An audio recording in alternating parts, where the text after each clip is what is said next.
Hello good morning दोस्तों, कैसे हैं आप लोग। आज संडे है और मुझे जाना पड़ रहा है ऑफिस। गुड मॉर्निंग गाइस, कैसे हैं आप लोग। आज मैं बताऊंगा आप लोगों को यहाँ के वर्क कल्चर के बारे में, किस तरह का वर्क कल्चर है यहाँ पे। और फिर उसके बाद में हम लोग शाम को घर आने के बाद में हम लोग कौटिल्य या त्रियांश में और बैठ के हम लोग डिस्कस करेंगे कुछ चीज़ों पे, एजुकेशन और ये सब। तो दोस्तों आज ड्राइव करके ऑफिस जा रहा हूँ। संडे को एक्चुअली ट्रेन्स रिस्ट्रिक्टेड रहती हैं, बहुत कम ट्रेन हिचिन से लंदन की तरफ चलती है। तो मैंने सोचा चलिए आज ड्राइव करके जाता हूँ। तो फर्स्ट टाइम ही आज मैं अपने वर्क प्लेस की तरफ ड्राइव करके जा रहा हूँ। तो ट्रैफिक नहीं है बहुत ज़्यादा, संडे है सुबह, और अगर संडे नहीं होता तो फिर मैं ड्राइव करके नहीं जाता, फिर तो मैं ट्रेन से ही जाता, क्योंकि संडे को ट्रैफिक कम रहता है तो मुझे थोड़ा ईजी रहता है ड्राइव करने में। तो अभी सबसे बड़ी प्रॉब्लम क्या है कि मैंने पानी पिया हुआ है सुबह और मुझे आ रहा है बहुत तेज़ टॉयलेट। और यहाँ तो आपको इतना मुश्किल है ना कि कहीं आप रुक के टॉयलेट भी नहीं कर सकते। तो आप समझ सकते हैं, आप लोगों ने कभी ऐसा महसूस किया तो बताइएगा कमेंट्स में। ड्राइव करते हुए आपने पानी पिया हो खूब सारा और आप ड्राइव कर रहे हैं और आपको टॉयलेट करने की कहीं पे जगह ना मिले, इज़ वेरी डिफ़िकल्ट। तो दोस्तों फाइनली आई एम हियर, जल्दी से हल्के होते हैं एंड देन फिर बात करते हैं। हेलो दोस्तों, अभी ब्रेक टाइम है तो मैंने सोचा चलिए कुछ बातें कर लेते हैं। और जैसा कि मैं आपको बोल रहा था कि यहाँ का जो वर्क कल्चर है वो कुछ डिफरेंट है इंडिया के वर्क कल्चर से। एक्चुअली इंडिया में क्या होता है ना, आप जब ऑफिस जाते हैं, आप अगर थोड़ी सी बड़ी पोजीशन पे होते हैं तो क्या होता है कि आपके पास स्टाफ होता है जो आपको चाय, कॉफ़ी, नाश्ता ये सब बना के देता है। तो यहाँ पे कुछ डिफरेंट है।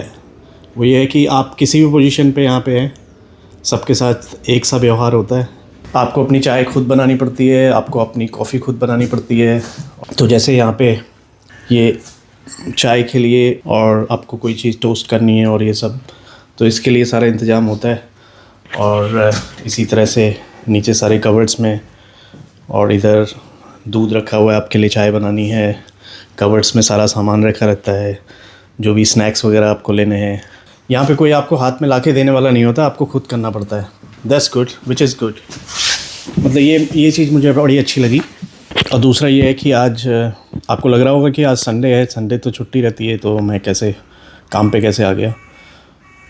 तो होता ये है ना कि यहाँ पे आपको यूके में जनरली आपको मल्टीटास्किंग होना पड़ता है। और हेल्थ केयर में तो आप लोग जानते होंगे, भले यूके हो चाहे इंडिया हो या कहीं किसी और कंट्री में, वीकेंड जैसा कुछ होता नहीं है। आपको रेडी रहना पड़ता है, कभी भी आपको जाना पड़ सकता है, कभी भी आपको बुलाया जा सकता है।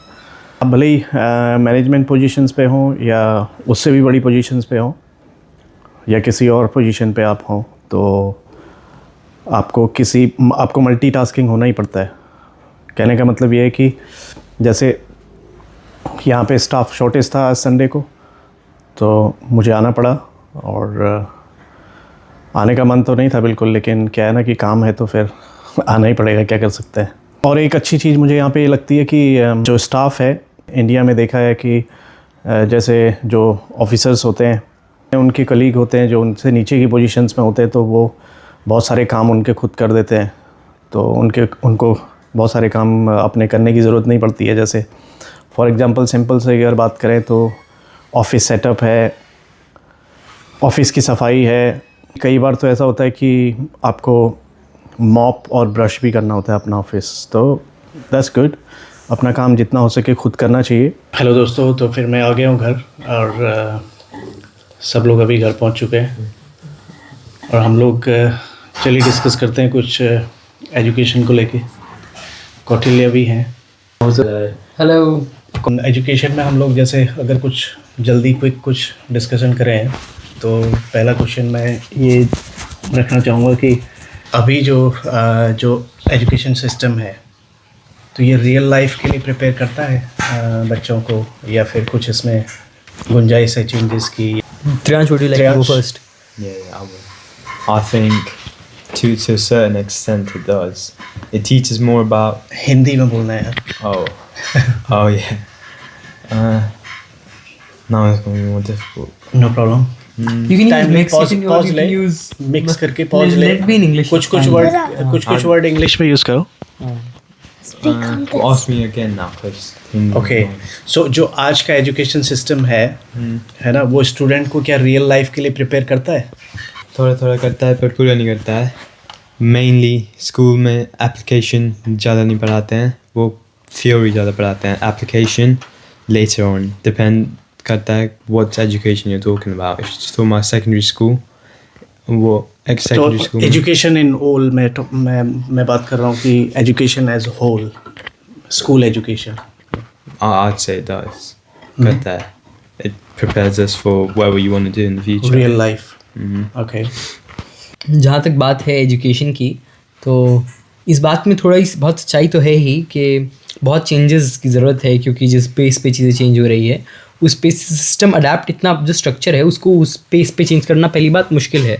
तो एजुकेशन का प्रारंभिक एम यही है कि वो एक व्यक्ति के अंदर कुछ चीज़ें इंस्टिल कर सके, जिसमें प्राइमरी चीज़ें हैं, एक प्रॉब्लम सॉल्विंग एप्टीट्यूड हो, लैंग्वेजेस का थोड़ा बहुत ज्ञान हो, अपने आप को अपने आइडियाज़ को कम्युनिकेट कर पाए, चीज़ों को समझ पाए, अच्छे डिसीजंस ले पाए जिनको और उनकी मेरिट्स और डिमेरिट्स को असेस करके।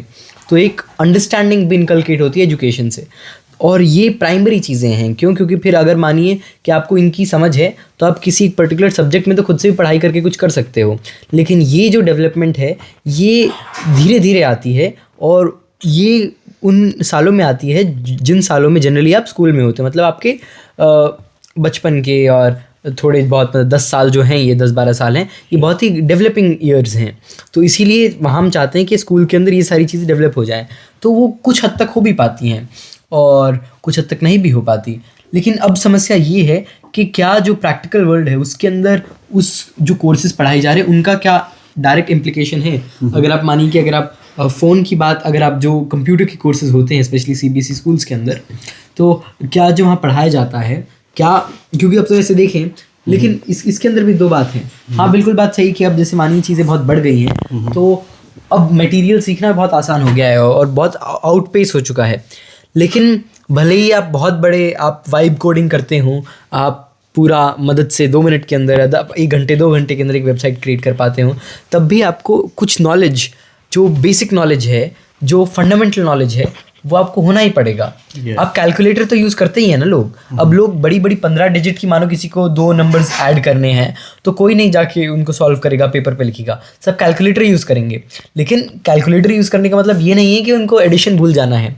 तो इन दोनों चीज़ों को साथ में लेके चलनी है, और जो टूल्स हैं उनका मैक्सिमम यूटिलाइजेशन हो, लेकिन ह्यूमन पोटेंशियल और जो स्किल्स इनकलकेट होती थी वो स्किल्स ना छूट जाएँ, क्योंकि यहाँ तक हम उन्हीं स्किल्स की बदौलत आए हैं। उन स्किल्स पे फर्दर स्किल्स डेवलप हुई, कुछ सारे उनके अंदर अपने स्किल्स के साथ कुछ टूल्स से उनको सुपरसीड, उनको और तेज़ कर दिया, उनको मल्टीप्लाई कर दिया। और इतना सब होने के बाद आज हम इस स्थिति में हैं कि हमारे पास इतने ख़तरनाक चीज़ें हैं जिनसे हम सोच रहे हैं कि क्या हम इनको रिप्लेस ही कर दें। लेकिन क्या वो जो दूसरा स्ट्रक्चर जो एक परोसा जाएगा इन नई चीज़ों के द्वारा, क्या वो स्किल्स इनकलकेट कर पाएगा, ये बड़ा सवाल है। अगर वो एड्रेस हो जाए तो मुझे लगता है कि फिर तो इससे अच्छी कोई बात नहीं, चीज़ें तेज़ भी हो जाएंगी और everything would change. But I think it's this certain things which are very difficult to learn in a very sort of the new environment that we take, और कुछ चीज़ें होती हैं जो हमें पास्ट से भी रखनी होती हैं। तो आई थिंक एजुकेशन का जो ये मॉडल है, it is time and tested, it has been here for hundreds of years, but yeah, it has a lot of its flaws. We can talk about it endlessly. Yeah, that's good. ये अच्छा था, अच्छी information थी। क्या subject choose करना चाहिए, ये बड़ा एक कन्फ्यूज़न रहता है बच्चों के बीच दिमाग में आजकल। तो जो स्टूडेंट्स हैं उनको आजकल ये जो कन्फ्यूजिंग टाइम चल रहा है, मतलब अनसर्टेनिटी रहती है बहुत सारे प्रोफेशंस में और ये सब में ना, तो इस बीच में बच्चे क्या सोचते हैं कि क्या सब्जेक्ट मुझे चूज़ करना चाहिए, इसके लिए बड़े कंफ्यूज रहते हैं। तो कैसे, क्या उन लोगों को बातें ध्यान में रखनी चाहिए सब्जेक्ट चूज़ करने के लिए? सबसे पहले टीचर्स का सपोर्ट होना बहुत ज़रूरी होता है। बिना टीचर के सपोर्ट के स्टूडेंट गलत रास्ते जा सकता है। पहले टीचर से कंसल्ट होना चाहिए, वो करना क्या चाहता है उसके हिसाब से उसे पिक करना चाहिए। अगर कंसल्ट नहीं किया तब कुछ गलत पिक कर सकता है, फिर रिग्रेट हो सकती है। पिक हमेशा वही करना चाहिए जो अपने एंजॉय कर सकता है कोई बच्चा, वरना अगर कोई एंजॉय नहीं कर पाएगा जो करना चाहता है, then he will fail to be good at it. Okay, तो सब्जेक्ट चूज़ करने के लिए क्या मंत्रा रहेगा कि जिसमें तुम्हारा इंटरेस्ट है वो चूज़ करो, कहने का मतलब? Always. हाँ, श्योर, Yeah. ओके। या हाँ, देखिए मतलब I was listening to this interview very recently of either it was Bertrand Russell और William Wordsworth, I don't remember, it was either of the two. So they were talking about, how can one be happy in their lives in general. So he said that it's not the material pursuits which in a sense give that purpose or give that fulfillment to a person, but it is rather the fact that they do something long enough and so deeply which leaves them no time to contemplate whether they're happy or not. That is the process, that is the flow state which is required in order to be happy. तो जब आपके पास समय नहीं बचता है सोचने का, मतलब आप इतने इन्वॉल्व होते हो, आप जिस भी काम में इतने इन्वॉल्व हो कि आपके पास समय नहीं बच रहा, आप उसके अंदर इन्वॉल्व हो, ये मतलब एक एब्सोल्यूट स्थिति है इसकी। तो उस वैसा, और वो मतलब वो तभी बन सकता है जब उस चीज़ को आप जेन्युइनली एंजॉय करते हो, और ना ही सिर्फ कोई चीज़ आपको मिल जाएगी या कोई चीज़ आप अचीव कर लोगे, कोई आपको पेडिस्टल पे आप खड़े हो जाओगे वो चीज़ कंप्लीट करके, सिर्फ ये अगर आपका रीज़न है उसको परस्यू करने का, तो ये फीलिंग आ ही नहीं पाती है। क्योंकि फिर वो जो इसके बाद क्या होगा, इसके बाद मुझे क्या मिलेगा, ये मैं मेहनत तो कर रहा हूँ, इसके बाद मुझे ये मिलना है, वो कब मिलेगा, ये थॉट हमेशा आपके साथ में चिपका हुआ रहेगा, क्योंकि आपका प्राइमरी एम ही वो है।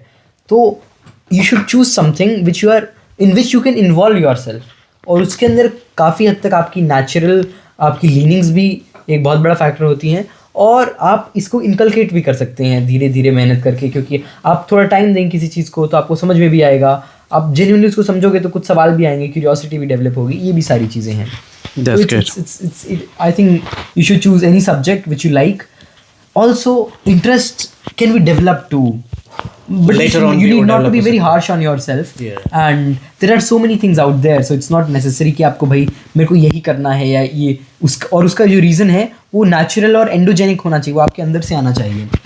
तो आप कुछ भी चूज़ कर सकते हैं, और अब तो इतनी सारी चीज़ें हैं और इतने ऑप्शंस हैं, इतनी कोर्सेज हैं, हर चीज़ है। तो ऐसा तो कुछ अब फील्ड शायद ही बचा हो जो आप कतई इनएक्सेसिबल हो अब, क्योंकि इंफॉर्मेशन की डेमोक्रेटाइजेशन के बाद आप सीख तो कुछ भी सकते हैं, आप यूट्यूब से इतना कुछ सीख सकते हैं, आप इंटरनेट से पता नहीं क्या क्या देख सकते हैं, पढ़ सकते हैं, जान सकते हैं। बिल्कुल सही। तो आई think you should do that, and it's not necessary कि आप उसमें डिग्री करें, क्योंकि वो आप अच्छा ही है, कम आपको एग्जाम नहीं देने पड़ेंगे उन सब्जेक्ट के, आप सीख जाओगे।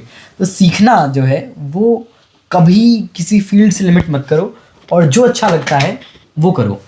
बिल्कुल, ज़्यादा कंफ्यूज ना रहे, कहने का मतलब है। मित्रियांश, व्हाट इज सक्सेस? सक्सेस क्या है? Success is fulfillment in what you have. जो अपने पास है अभी सही, उसमें fulfillment पाना है success. That's what I think it is. अगर कोई greed पैदा हो सकती है, अगर कुछ एक goal है किसी के पास, एक clear goal होना हमेशा जरूरी होता है। अगर गोल क्लियर नहीं है तो वो आगे बढ़ सकता और मांग सकता है, पर उससे हैप्पीनेस कभी नहीं मिलेगी, उससे और परस्यूट होता जाएगा, फिर उससे लाइफ ख़त्म हो जाएगी, पर उसका ग्रीडीनेस बढ़ती जाएगी, कहने का मतलब ये है। तो सक्सेस इज क्या? Fulfilment. Fulfilment in what you have. चलिए कौटिल्य जी से पूछते हैं। जब अंकल जी कभी मिलेगा तो पूछ के बताएंगे, अभी तो संघर्ष में है अभी तो। या I don't know, I have a very vague perceived understanding of success. Yeah, because I've not met it, like obviously I don't think that people generally meet an absolute form of success at any juncture of their lifetime. लेकिन एक दूर से एक आभा होती है ना, कि मतलब एक शैडो सी कि ये लोग सक्सेसफुल हैं, या एक apparently these are the horizon में कहीं दिखता है, तो वो मतलब उसकी एक शैडो आती है, तो ऐसा होता होगा success. yeah, there are so कितने आयाम हैं। तो एक आर्टिस्ट अपने आप में जो मानिए कि किसी बहुत ही दुनिया के कोने में बैठा है जिसको दुनिया नहीं देख रही है अभी, लेकिन वो अपने काम के अंदर इतना मस्त है और कुछ ऐसी ब्यूटी क्रिएट कर रहा है वो, जो शायद अननोटिस्ड भी चली जाए। मतलब ऐसा भी होता है कभी कभी कि बहुत सुंदर चीज़ें नोटिस चली जाती हैं। ऐसा बहुत बार हुआ है कि आर्टिस्ट के मरने के बाद उनकी जो वर्क्स हैं वो फेमस हुए हैं, और कई बार हुआ है बहुत सारे जो वर्क्स हैं वो तो समय का भेंट चढ़ गए, वो इतिहास के अंदर कहीं गुम हो गए, लेकिन तब भी उसके अंदर एक ब्यूटी है, तो वो कम्प्लीटली सक्सेसफुल हैं। और क्या हम जो हमारे जो एक बनाए हुए स्टैंडर्ड्स हैं, जैसे एक सच्चाई बात है कि एक जो कॉमन डिनोमिनेटर है जो चीज़ों को कंपेयर करने के लिए, सारी कमोडिटीज़ को और कमोडिटीज़ जो लाइफ Yeah, को डायरेक्टली बिल्कुल। रिलेट भी करती हैं, उनको कंपेयर करने का अगर एक मेट्रिक देखते हैं तो हम जनरली पैसे की बात करते हैं। क्योंकि आप क्या है, आप पैसे को आप बोल सकते हैं कि आपने अपनी एक तरह से आपने एक ना एक इंडिपेंडेंस देता, आपने अपनी मेहनत सेव कर रखी है जिसको आप कभी भी एक टोकन की तरह यूज़ कर सकते हो। लेकिन क्या वो एब्सोल्यूट है क्या? क्योंकि ऐसा आप जिन लोगों के पास मतलब किसी के पास कम है किसी के पास ज़्यादा, इससे आप उसके लेवल ऑफ फुलफिलमेंट को, एज त्रियांश सेड, उस फुलफिलमेंट को वो डायरेक्ट कोई कोरिलेशन बैठे कतई ज़रूरी नहीं है। बिल्कुल। There is no absolute surety of it. So या तो उसका पैमाना अलग हाँ, अलग तो पैमाना अलग अलग है और मुझे नहीं पता सक्सेस क्या होता है। ये पता है कि सक्सेसफुल आदमी जो बनने के लिए आपको खैर काफ़ी संघर्ष करना पड़ता है और या there are so many ways to be successful. Life में जो संघर्ष है ना वो हमेशा जारी रहना चाहिए। मतलब आपकी लाइफ में अगर स्ट्रगल नहीं है तो आप आगे पुश भी नहीं होंगे, है ना। तो मेरा मानना ये है कि अगर वो स्ट्रगल आपकी लाइफ में रहेगा हमेशा, अगर डेली आपके लाइफ में एक नया स्ट्रगल आ रहा है जी, तो वहाँ पे सक्सेस और अचीवमेंट भी आपकी नई होती जाएगी, हाँ बिल्कुल, है ना। जितने नए स्ट्रगल होंगे उतने ही नए अचीवमेंट और सक्सेस की गुंजाइश भी बढ़ती चली जाएगी। मेरा मानना ये है।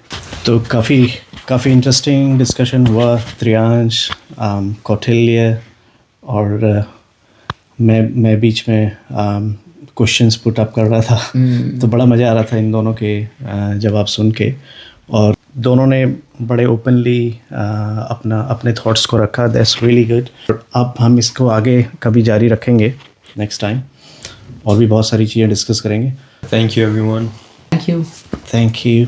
आई होप आप लोगों को ये ब्लॉग अच्छा लगा होगा।